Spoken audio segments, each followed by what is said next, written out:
We explore space because we want to push the limits of what we know in the universe. We explore to expand humanity's reach, to gain a foothold to eventually become a multiplanetary species, while learning why our planet alone has life. Because it's really all about understanding if we're alone, right? No. In an idealized world, maybe, but in reality, no. Space is all about politics. For those of you new to the Vintage Space, welcome, I'm Amy, and for those of you who are regulars here, welcome back. Today we're going to be doing something a little different. We're going to do a deeper dive into the history of and relationship between space exploration and politics. Because you guys know me, I have thoughts about things like this.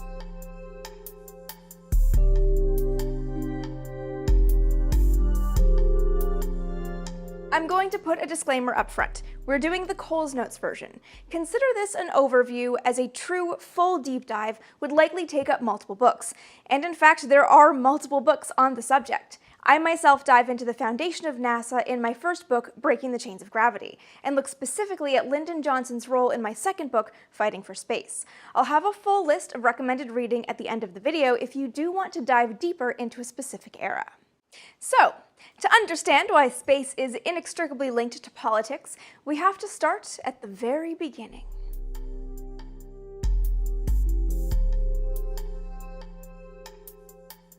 In the mid-1950s, satellites and space exploration were largely fodder for science fiction, but a handful of international scientists knew the value that could be gained from bringing this technology into reality. In the United States and the Soviet Union, teams of scientists were working on launching satellites as part of the International Geophysical Year to study solar phenomena and their impact on the Earth's environment. On Friday, October 4th, 1957, the Soviets got their first with Sputnik. The 184-pound beeping sphere became the first artificial satellite ever launched into orbit. Texas Senator and Senate Majority Leader Lyndon Johnson was entertaining guests at his ranch that night when the news broke. After dinner, the group walked out into the Johnsons' backyard and looked up at the sky. Though he couldn't see Sputnik overhead, LBJ could feel a change. Space exploration and rockets to the moon were no longer the stuff of science fiction. That once distant future was here, and victory belonged to the Soviet Union. Johnson knew America had no equivalent technology, so couldn't catch up, but he did see an opportunity to turn America's defeat into his own personal victory. If he could take charge of space policy and mold the nation's reaction to Sputnik, he might be able to launch himself to the presidency. LBJ thus began a campaign to control America's narrative in space. While Republican president in office, Ike Eisenhower, made public comments about America's Vanguard satellite program, it was Johnson who led an inquiry into how the Soviet Union got into space first. When Eisenhower, after consulting with his advisors, decided to create a new civilian space agency, his intention was to keep space from becoming a battleground in the Cold War. It was LBJ who introduced Senate Resolution 3606, also known as the National Aeronautics and Space Act, to Congress on July 29, 1958. Eisenhower had created the National Aeronautics and Space Administration, but Johnson's actions had earned him the nickname of Mr. Space in the public eye. But things didn't go as planned for Johnson. Going into the 1960 election, he didn't have the support of the Democratic Party to be the presidential candidate, and ultimately found his way to the White House as the vice presidential candidate on Massachusetts Senator John F. Kennedy's presidential bid. Kennedy's platform leaned heavily on the perceived missile gap and space. He went head-to-head against Eisenhower's vice president, Richard Nixon, arguing that although Eisenhower had created NASA, it was his party that had left the United States second in space, trailing in what was fast becoming a new outlet of the Cold War. Kennedy won the election on promises that his Democratic administration would give space the full attention it deserved as an extension of national security and international relations. Kennedy's first few months in office put his space-based promises to the test. On April 12th, the Soviets launched Yuri Gagarin into orbit, another first America didn't have the technical capacity to match. In a press conference later that day, Kennedy acknowledged that the United States was lagging and that addressing the technical disparity would take time. While that press conference was going on, Speaker Sam Rayburn presented House Resolution 6169 to the House of Representatives Committee on Science and Astronautics. This amendment to the National Aeronautics and Space Act installed VP Lyndon Johnson as the chairman of the Space Council. The new arrangement meant Kennedy could take all the credit if the space program succeeded, and pass the blame to Johnson if things went wrong. 5 days later, Kennedy was dealt another blow with the failed invasion at the Bay of Pigs in Cuba. He needed a win.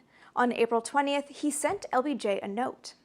Do we have a chance of beating the Soviets by putting a laboratory in space, or by a trip to the moon, or by a rocket to land on the moon, or by a rocket to go to the moon and back with a man? Is there any other space program which promises dramatic results in which we could win? How much additional money would it cost? Are we making maximum efforts? Are we achieving necessary results? Johnson's subsequent meetings with NASA and military brass determined that the only way for the U.S. to regain technical dominance through space was to take on a big, long-term program. The best option was going to the moon.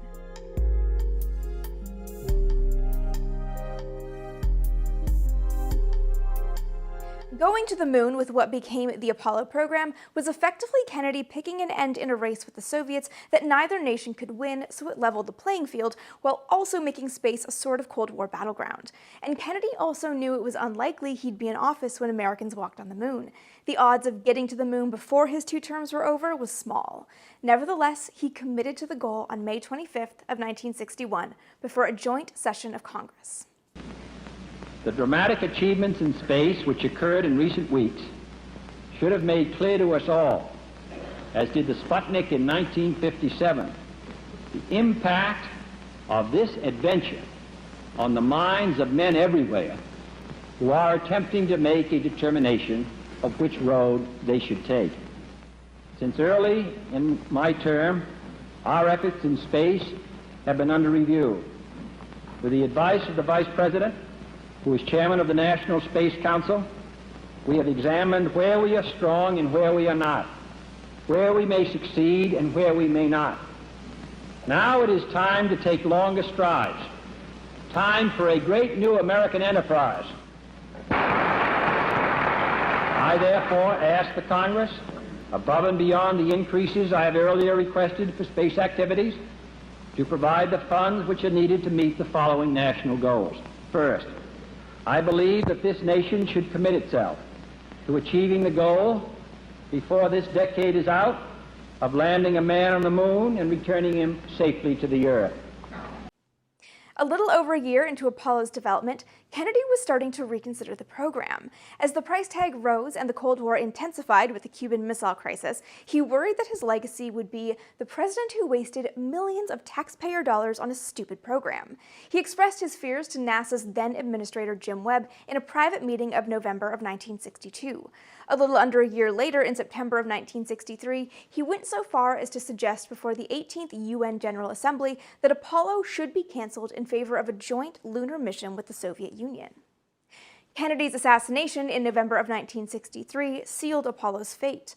All of a sudden, the lunar landing wasn't just a presidential order. It took on a new facet of honoring the dream of a fallen president. It was political and social leveraging to keep America's fledgling space program moving forward, and seeing it come to fruition fell to LBJ, who assumed the presidency hours after Kennedy was killed. LBJ couldn't not fund Apollo. He couldn't let Kennedy's legacy die with him, and he was also so synonymous with space that defunding the program could be damaging to his own reputation. And so he supported Apollo through his first months in office, and again after winning the 1964 election against Republican nominee Barry Goldwater. Throughout his 5 years in office, Lyndon Johnson gave NASA the support it needed for the lunar landing. In 1965 and 1966, he approved the agency's largest ever budgets of 4.31 and 4.41% of the U.S. national spending, respectively. As a point of reference, current spending sees about 8.5% of national spending going to education and less than 1% going to NASA. But by 1968, NASA's funding was starting to dwindle, and LBJ had decided against running for another full term in office. Opinions on why he gave up on the office he'd worked his whole life to occupy are divided, but it's certain that the demands of the presidency were weighing on him, not to mention ongoing civil rights protests, protests over the war in Vietnam, and some loss of support from his party.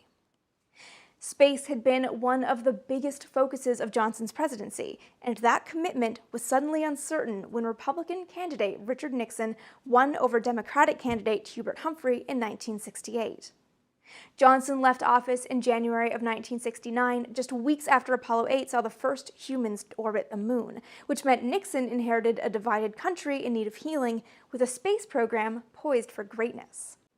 Apollo 8 proved to be a bright spot in the tumultuous year that was 1968, the year marked with nationwide protests, as well as the assassinations of Martin Luther King Jr. and Robert Kennedy. That first lunar mission united the country, even if for a brief moment, and drew accolades from worldwide leaders. It was a powerful moment that showed Nixon just what he could gain from success in space. Nixon's first months in office saw Apollos 9 and 10 take the final steps towards the moon, while his team began laying the foundation to make the moon landings synonymous with Nixon's presidency, basically Nixonizing Apollo 11. His chief of staff, H.R. Bob Haldeman, and appointments secretary Dwight Chapin, both former ad men, had the marketing background to make it happen.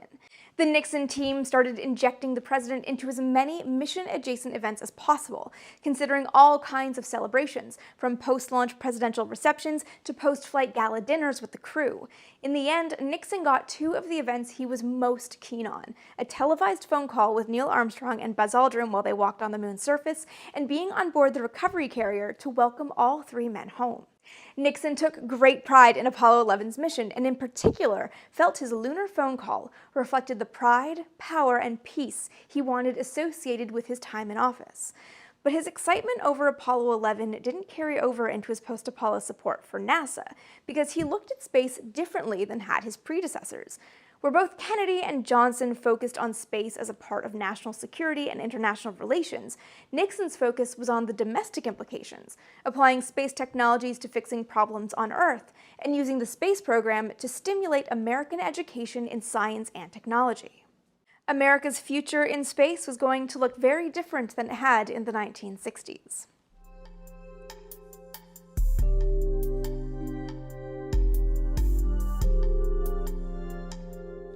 Beginning in the mid-1960s under LBJ, NASA had begun laying the groundwork for its post-Apollo programming, namely the Apollo Extension System that was soon renamed the Apollo Applications Program. Funding was modest relative to Apollo, but rising. By 1970, AAP's funding had reached $308 million. It was a significant commitment to the future, but that same year, which only saw Apollo 13 fly to the moon, the Nixon administration made decisions that would shape America's next decade in space. NASA management presented the new president with various plans for post-Apollo programming. Then Administrator Tom Paine was particularly passionate about starting another grand program, a sort of Apollo for the 1970s, as it were, that would see humans on Mars in the mid to late 1980s, as well as large space stations in Earth and lunar orbits. But Nixon, focused as he was on domestic and earthly applications for space technology, didn't think America needed or wanted another big, expensive program. Not only that, he'd already started cutting the budget of the space agency. The last three missions, Apollos 18, 19, and 20, were canceled in 1970 as part of the discussions over the next phase for NASA. Some of the hardware from the canceled missions went to the Apollo Applications Program, which by this point was centered on the proof-of-concept space lab called Skylab. But this was never intended to be a long-term program. NASA management had bigger plans for a more permanent orbital outpost, one that came with a new vehicle described as a space shuttle to transport crews and hardware between the ground and the station, and eventually another orbiting outpost at the moon. But Nixon didn't share NASA's conviction that a big commitment was needed. He ultimately approved the shuttle, but not the station, and began placing a higher priority on international cooperation in space. As a matter of interest, Nixon did promote and enable arguably the most significant international cooperative effort in space. In July of 1969, he sent his favorite astronaut, Frank Borman, to Russia to begin the talks that eventually led to the Apollo-Soyuz test project. Nixon made his official announcement for NASA's next phase on January 5, 1972. I have decided today that the United States should proceed at once with the development of an entirely new type of space transportation system designed to help transform the space frontier of the 1970s into familiar territory, easily accessible for human endeavor in the 1980s and 90s. This system will center on a space vehicle that can shuttle repeatedly from Earth to orbit and back. It will revolutionize transportation into near space by routinizing it. NASA, an organization that follows presidential directives, started planning. Other big dreams, like larger stations, plural, deep space human missions, Mars missions, and NERVA, the mammoth heavy-lift nuclear rocket, were all arguably casualties of the shuttle decision. The shuttle's development, however, was complicated. See, the shuttle wasn't just a NASA program. Rather, the U.S. Air Force and Department of Defense got into the program before long. The USAF added the requirement of launching from Vandenberg Air Force Base in California, and the DoD set the size of the payload bay so the shuttle could also launch systems like spy satellites. This was actually an element of the program that drew Nixon to it in the first place. Sharing the development costs and promoting different purposes meant more than one agency would be backing the shuttle's frequent missions, bringing the costs down overall, and eventually, hopefully, seeing ordinary, though highly trained, people flying in space. For all its promises, however, there were limitations. The shuttle was restricted to low Earth orbit. It wasn't a spacecraft that could support missions to the moon or any other destinations with a crew on board, but it could launch deep space satellite missions. Nixon thus laid a foundation for a new era in space, and looking back at these early Nixon decisions as an historian, I see this as a pivotal moment. For Jack Kennedy and Lyndon Johnson, NASA was an instrument of power, showing American supremacy over the Soviet Union. Richard Nixon, now without the benefit of space as an outlet of the Cold War, changed that role, making NASA something firmly on a domestic level, much smaller and lower in importance than it had been in the first decade of its existence. Let the housekeeping begin.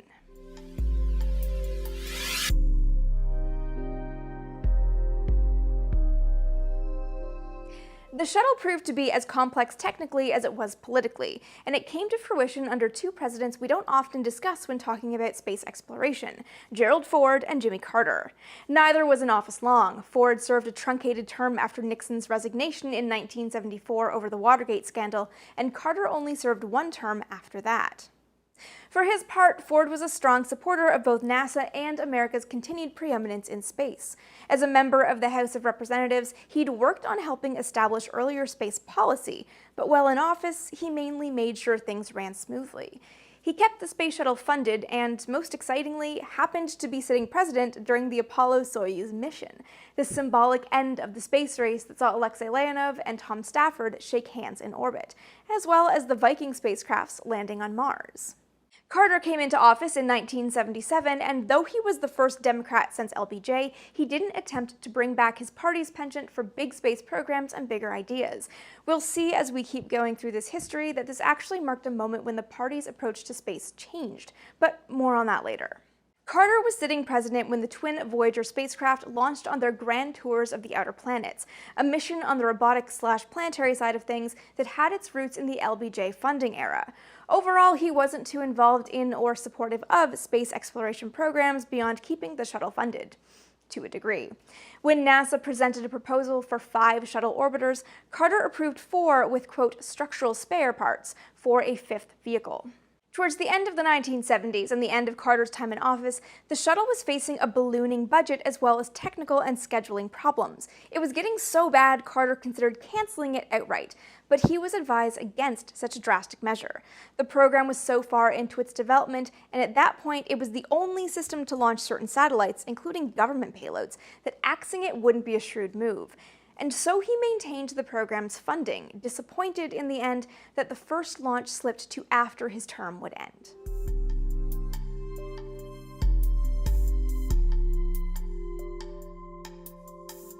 The first shuttle mission launched on April 12, 1981, 3 months after Ronald Reagan took office and 2 weeks after he survived an assassination attempt. Reagan's remarks after the launch of STS-1, said directly to the crew, say a lot about his vision for space. Through you today, we feel as giants once again. Once again, we feel the surge of pride that comes from knowing we are first, and we are best, and we are so because we are free. The shuttle for Reagan was the embodiment of American greatness, and so too, by extension, was the space program that had built and launched it. Reagan saw outer space as humanity's final frontier and America's space program as an opportunity for global leadership. Reagan, like Nixon before him, immediately reaped the benefits of being in office for a successful mission started and funded by his predecessors. He also quickly saw the power that supporting space exploration had for his reputation as president. When his administration started looking for places to cut the federal budget, he walled off NASA's space shuttle program to ensure it kept running at full level. But Reagan wanted more than just maintenance of the shuttle program. His transition team wanted more too. NASA sought to leverage Reagan's favorable impression of space. His transition team was, very interestingly, led by George Low, the same George Low who had worked for NASA since its inception in 1958, and so had been through the big funding of the Apollo era and the lower level that had seen the shuttle come to fruition. Low tried to leverage Reagan's interest in space into another big venture for America. He presented Reagan with the space station that Nixon hadn't approved, the one for the shuttle to, well, shuttle to and from. It was presented to Reagan as the foundation of America's next wave of expansion into space, a program built in the 1980s that would promote American exceptionalism into the 90s and beyond. Reagan liked the idea, and also liked the idea of the shuttle being the only American system to launch satellites. This caused a problem for the other partners in the shuttle program. The DoD worried that a big new NASA program would divert attention from the shuttle, aka its one means for launching spy satellites. There was also pushback over the projected cost of the station that would surely divert other necessary public funds. Reagan pressed forward in light of these concerns, making a formal announcement of the station during his State of the Union address on January 25, 1984. I said America's next frontier. And that's to develop that frontier. A sparkling economy spurs initiatives, sunrise industries, and makes older ones more competitive. Nowhere is this more important than our next frontier, space. Our progress in space, taking giant steps for all mankind, is a tribute to American teamwork and excellence.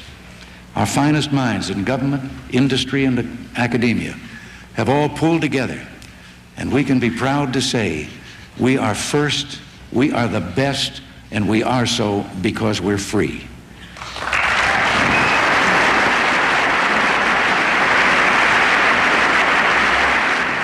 This presidential directive formally in place meant NASA could set up the Space Station Program Office, and within a year, Japan, Canada, and the European Space Agency had all signed a bilateral memorandum of understanding to participate in this program. The Challenger disaster in 1986 dealt Reagan a blow in terms of space development.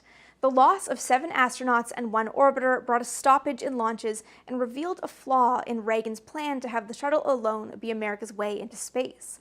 The country was grounded, and Reagan was forced to change his earlier decision.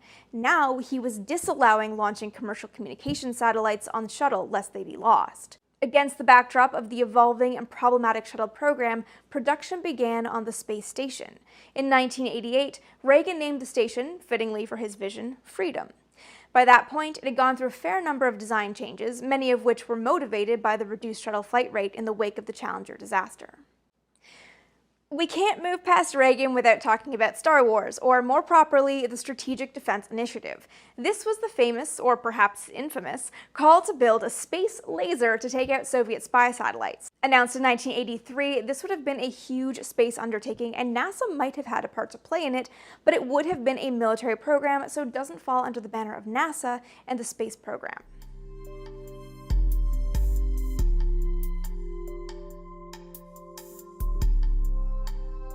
Reagan's vice president, George Bush, succeeded him into office in 1989. Within months, he presided over the 20th anniversary celebration of Apollo 11's lunar landing. He used the occasion to attempt to give NASA a new, big direction in space. He announced what became known as the Space Exploration Initiative, a long-range, continuing commitment to America's space program that was very much in the same vein as Reagan's view of space as part of America's international supremacy. He threw his support behind the Reagan-era space station Freedom, but added to it. Now, Freedom was just the first step in going, quote, back to the moon, back to the future, and this time back to stay. And then a journey into tomorrow, a journey to another planet, a manned mission to Mars.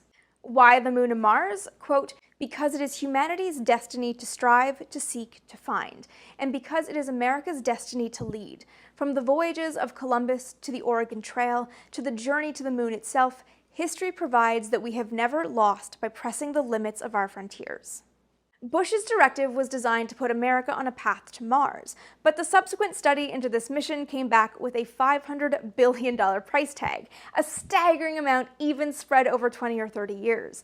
The mission also failed to gain traction in light of political infighting with the Democratic majority in Congress. A feasibility study further revealed that, quote, NASA is currently overcommitted in terms of program obligations relative to resources available. In short, it is trying to do too much. Bush's Mars dream was basically DOA, but work on the station continued, and by the time Bill Clinton was president-elect at the end of 1992, things were looking more or less promising. There was a substantial amount of hardware built, and the international cooperation in space Reagan had promoted was coming to fruition. After years of competition, the United States and Russia were working together in space.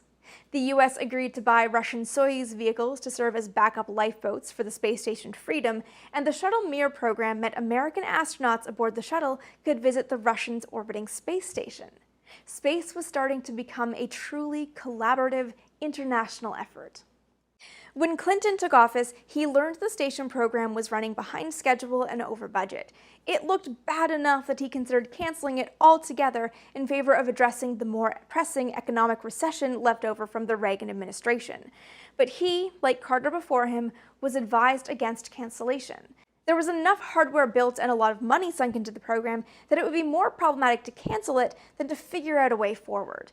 And so, in 1993, Clinton called for the station to be redesigned once again to reduce costs and include more international involvement. It would now include both American and Russian elements and was renamed, appropriately, the International Space Station. Clinton otherwise didn't place much emphasis on space. It just wasn't his priority program. While other areas of government saw their budgets increase over his 8 years in office, NASA's budget decreased to the point that it struggled to carry out its assigned missions. This lower budget led to the faster, better, cheaper era of space exploration, which wasn't all bad. My favorite Mars rover, the Proof of Concept Sojourner, came out of that era. But I digress. Clinton did get to see the first pieces of the ISS launch into orbit in 1998, the Russian Zarya and the American Unity modules. The ISS was still starting to take shape when George W. Bush, we'll call him W to make the distinction between him and his dad, was elected in 2000. He inherited a booming economy from Clinton, which would theoretically allow him to do anything in space his predecessor had shied away from due to financial constraints. But right off the bat, his administration considered canceling the whole space station program on account of its rising cost and put it on probation. There was suddenly no guarantee it would get built, much to the ire of international partners. The International Space Station, the program designed to foster positive international relations, was risking breeding a lot of tensions. Then W was hit with two major national crises, the September 11th terrorist attacks in 2001 and the Columbia disaster in 2003. The Columbia Accident Investigation Report pointed to many things as the cause of the loss of 7 astronauts when their orbiter broke up over Texas during re-entry. To quote the Accident Investigation Report, "We consider it unlikely that the accident was a random event. Rather, it was likely related in some degree to NASA's budgets, history, and program culture, as well as to the politics, compromises, and changing priorities of the democratic process." Foremost among the causes, though, was a, quote, failure of national leadership in not replacing the aging space shuttle and, more fundamentally, in not providing a strategic vision to guide U.S. civilian space activities. The final recommendation after the accident was that good leadership was needed to direct a change in culture. This became the catalyst for the W administration to provide that new leadership and strategic vision. W announced his plan on January 14, 2004, just ahead of beginning his second term in office. Central was his plan to, quote, implement a sustained and affordable human and robotic program to explore the solar system and beyond. In the past 30 years, no human being has set foot on another world. It is time for America to take the next steps. Today, I announce a new plan to explore space and extend a human presence across our solar system. Our first goal is to complete the International Space Station by 2010. We will finish what we have started. To meet this goal, we will return the space shuttle to flight as soon as possible, consistent with safety concerns and the recommendations of the Columbia Accident Investigation Board. The shuttle's chief purpose over the next several years will be to help finish assembly of the International Space Station. In 2010, the Space Shuttle, after nearly 30 years of duty, will be retired from service. Our second goal is to develop and test a new spacecraft, the Crew Exploration Vehicle, by 2008 and to conduct the first manned mission no later than 2014. The Crew Exploration Vehicle will be capable of ferrying astronauts and scientists to the space station after the shuttle is retired. But the main purpose of this spacecraft will be to carry astronauts beyond our orbit to other worlds. This will be the first spacecraft of its kind since the Apollo Command Module. Our third goal is to return to the moon by 2020 as the launching point for missions beyond. W wanted to see a human presence throughout the solar system with an emphasis on returning to the moon by 2020 and Mars shortly thereafter. But it wouldn't be going with the shuttle, not that the shuttle had the capacity to fly to the moon or to Mars. Remember, it was a low Earth orbital vehicle. After 2010, it would be replaced by a new human vehicle that could take crews to destinations beyond low Earth orbit. This presidential directive begat the Constellation program. Plans were firmed up, and by 2006 it was centered around the Orion crew vehicle that would return Apollo-era functionality to America's space agency. But the changing of the guard in 2009 brought a change in policy. Barack Obama took office during the largest recession in recent years, right after the housing market crash of 2008. Looking to lift the country out of another bad spot, his administration's first pass at space policy, released on June 28, 2010, showed a change in vision. Quote, "The policy articulates the president's commitment to reinvigorating U.S. leadership in space for the purposes of maintaining space as a stable and productive environment for the peaceful use of all nations." Obama recognized the importance of space as part of America's identity, as well as the importance of space systems in support of national and homeland security. He didn't, however, take space as an extension of America's dominance, taking a more financially conservative approach amid the other issues plaguing the nation. His approach to space focused on cooperation to lessen the load on NASA and thus the U.S. government, cooperation with both international partners as well as the private sector, companies like SpaceX. Leadership for Obama was less about America alone and more about America as a leader working in tandem with other nations. America was to lead through collaboration and the responsible, peaceful exploration of space. Obama's vision didn't include the Constellation program, which at that point had been a $9 billion investment. The program aimed at a lunar landing by 2020 and eventual Mars missions, his administration found in an early review of space activities, was just not feasible within a realistic budget. It had been underfunded under W and beset by technical problems. So Obama canceled Constellation and threw his support instead behind commercial programs, looking to have private companies share the load of orbital missions for the International Space Station, which he funded through to 2020. The station now has support through 2025. He also pressed on with the scheduled cancellation of the shuttle program. Without any American access to orbit, NASA now had no choice but to lean into Obama's directive of international cooperation by buying seats on Soyuz flights for American astronauts. Obama's cancellation of a big American venture in favor of private industry, his administration argued, was, quote, "not a change from the guiding principles of NASA. It makes America stronger. It enables us to draw more strongly on the ingenuity of the commercial sector and create deeper ties with our international partners." Nevertheless, the change in focus drew ire from diehard space fans. Many are wont to ignore what good Obama did for the economy and how much he helped the nation at a very hard time, even ignoring his role in helping launch the new era of commercial space. They will simply say that he ruined spaceflight. Donald Trump was never subtle in his attacks on Barack Obama, and so it's not at all surprising that when he took office in 2017, he quickly reversed his predecessor's approach to space. His earliest notes on space policy marked a directional shift from Obama, with an America First stance that extended into space. His call was to, quote, lead an innovative and sustainable program of exploration with commercial and international partners. Beginning with missions beyond low Earth orbit, the United States will lead the return of humans to the moon for long-term exploration and utilization, followed by human missions to Mars and other destinations.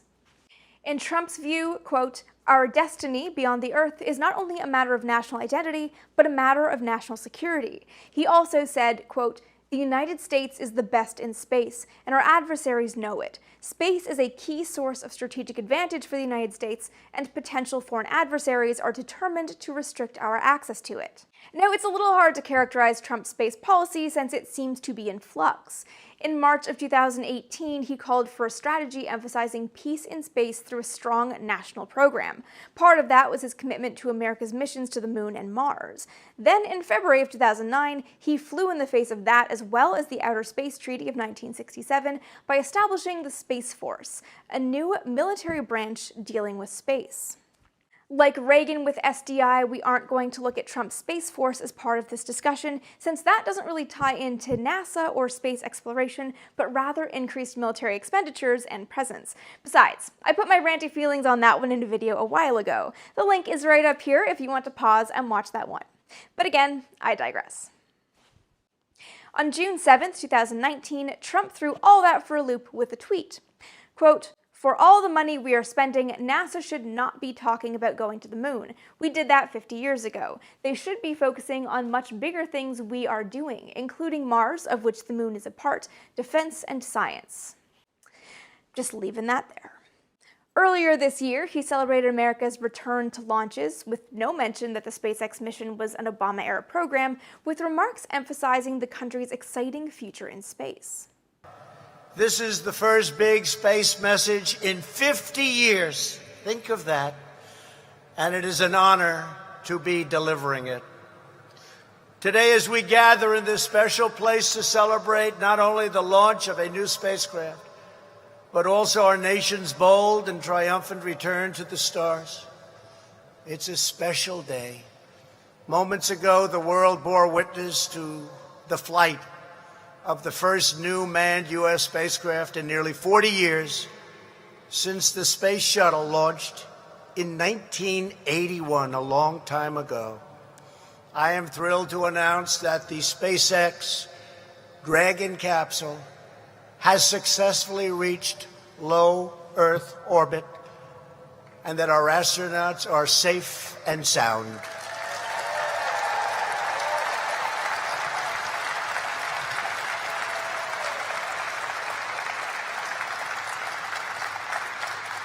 With this launch, the decades of lost years and little action are officially over. A new age of American ambition has now begun. Past leaders put the United States at the mercy of foreign nations to send our astronauts into orbit.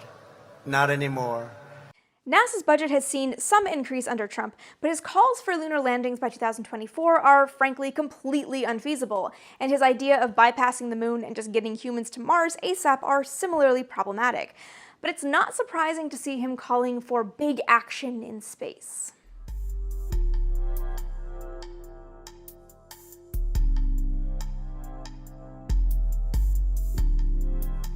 So here's where I'm going to editorialize quite a bit. There's a trend I see in all this that I hope some of you see too, and it has to do with so-called Kennedy moments. Those moments when presidents make a grand proclamation in space in an attempt to cement their legacy. In 1961, Kennedy committed to the lunar landing knowing full well it wasn't something that could happen overnight, and he likely wouldn't be in office when the landings took place. And even though it was his decision to commit to the landing, he called to cancel it because he wasn't certain it would leave him with a positive legacy. But 50 years later, we look back and we only see the moon landing pledge as a grand vision, and the actual lunar landings as the peak of American technological ingenuity. It's entirely unsurprising that a president would want to replicate that, especially since, with a large-scale goal like a lunar landing, the president who starts the program might not have to fund it all the way through to reap the benefits. Reagan did it with Space Station Freedom. Bush did it with his call for a mission to Mars. W did it with the Constellation program. Trump did it with his call to go to the moon and/or Mars. The linking factor here, They're all modern-day Republicans whose vision of America is more or less in line with the vision debuted by Reagan in 1980 that sees American greatness linked to ostentatious goals and successes in space. This is in contrast to the Clinton and Obama approaches, as well as Ford and Carter, that saw reduced funding and a focus on international cooperation, an approach that in space meant slower but steadier advancements. The irony is that limited government spending is a central tenet of the Republican platform, but in the last 40 years, it's been Republican leadership that has called for grand space programs no matter how unrealistic. I'm going to posit that after the success of Apollo 11 and the Apollo program as a whole, success in space became something that was a great way to show America's preeminence. And the scale of these space programs comes down to an individual president's idea of the brand of America. So let's talk branding. The brand of America largely promotes the idea of freedom and economic stability rather than discussing unseemly issues of poverty or racism, but that changes president to president. Obama projected the image of an America defined by equality and a place where immigrants wanted to make a life, whereas Trump presents an America of closed borders and fanatic nationalism. We can say the brand of America is the vision of the country as a candidate presents and sells as part of his campaign, and America's space program is a big part of the image of America. It can convey so many things, from exploration and innovation to culture and leadership, and, in some cases, dominance. Reagan's vision for America was centered around the belief that the United States is the God-chosen nation and the last best hope of man on earth, what historian John Logsdon calls divinely guided American exceptionalism. He ran on the campaign slogan, "Let's make America great again," and part of that greatness was establishing a strong foothold for America in space with freedom. That space station was designed to be the platform for America's expansion into space for decades, cementing Reagan's legacy in the process. Bush followed a similar line. His kinder, gentler nation slogan held promises of softening Reagan's conservatism, but continuing in the same vein. W echoed his father's campaign and a vision for America that one political writer described as putting, quote, class back at the heart of U.S. politics. America was great, comma, for those who were already great. Both Bushes tried to cement their legacies with a mission to Mars, an achievement that would stand the test of time and endure, as a show that their America was great because it had done something previously thought impossible. Trump's vision of America is very much wrapped up in his version of Reagan's slogan, "Make America Great Again." Greatness for Trump is, like it was for the Bushes, wrapped up in American exceptionalism, something exemplified as a big feat of American daring and ingenuity, something he'd like his America to stand for. And a moon or Mars landing does just that.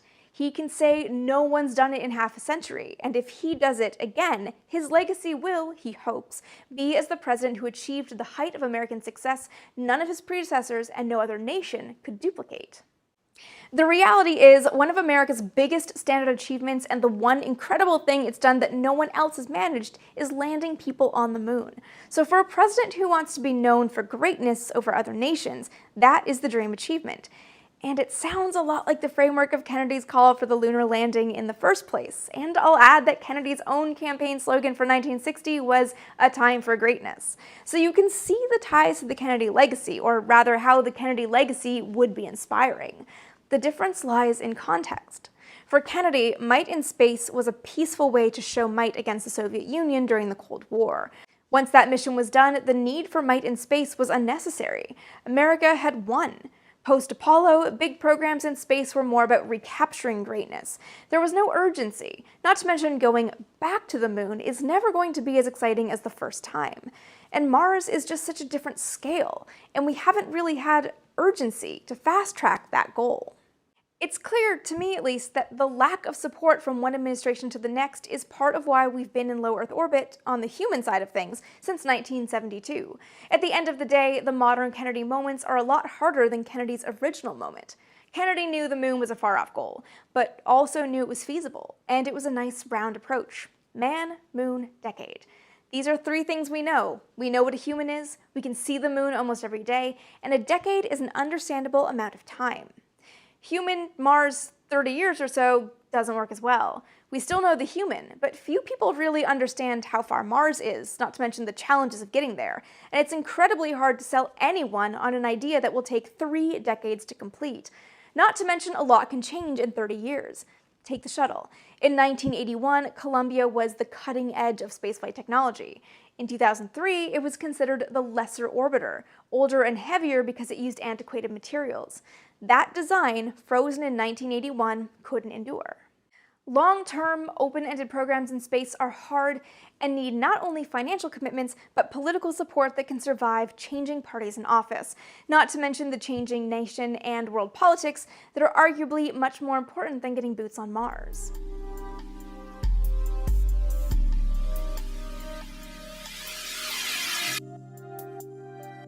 So this many minutes later, what's the end point in all this? We want to have an idealized view of space exploration as an endeavor for all mankind, and diehard space fans are wont to follow any president who promises big visions in space. But space has almost always been leveraged for political gain, setting up big programs or attempting to for the sake of reputation, not for scientific return or furthering our reach into the solar system. Science should be the ultimate domain where humanity works together for a brighter future, but that's just not the case, at least not yet. Until presidents can commit to programs beyond their terms in office and stop leveraging space exploration for political gain, exploring our cosmic backyard will always be a politically loaded endeavor. The private sector might change things, but we can't forget private companies are looking to profit, which opens up a whole new world of reasons that space exploration will not be free of politics. All that said, at least we're getting somewhere. Maybe? Question mark? If you'd like to learn more on specific eras and presidents, here is a short reading list. I mentioned my own books earlier, Breaking the Chains of Gravity for a look at NASA's roots, and Fighting for Space for an LBJ-heavy dive into the early Apollo era. My go-to source for all things space policy is John Logsdon, who has multiple titles: John F. Kennedy and the Race for the Moon, After Apollo, that's all about Nixon, and Ronald Reagan and the Space Frontier that, you guessed it, is all about Reagan.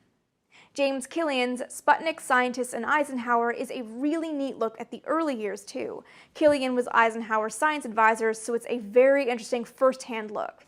And there are more, but those are some great ones, and all the links will be in the description below. For more space and mid-century deep dives, be sure to subscribe right here, and you can find me all over the internet, though Twitter is where I am most active with daily posts. I've also got a Patreon that gives you exclusive access to my Discord, and YouTube members get that access too, so if you're keen to support the vintage space, those are two great options that help me keep making content. Thank you guys so much for hanging out with me this long, and I'll see you next time.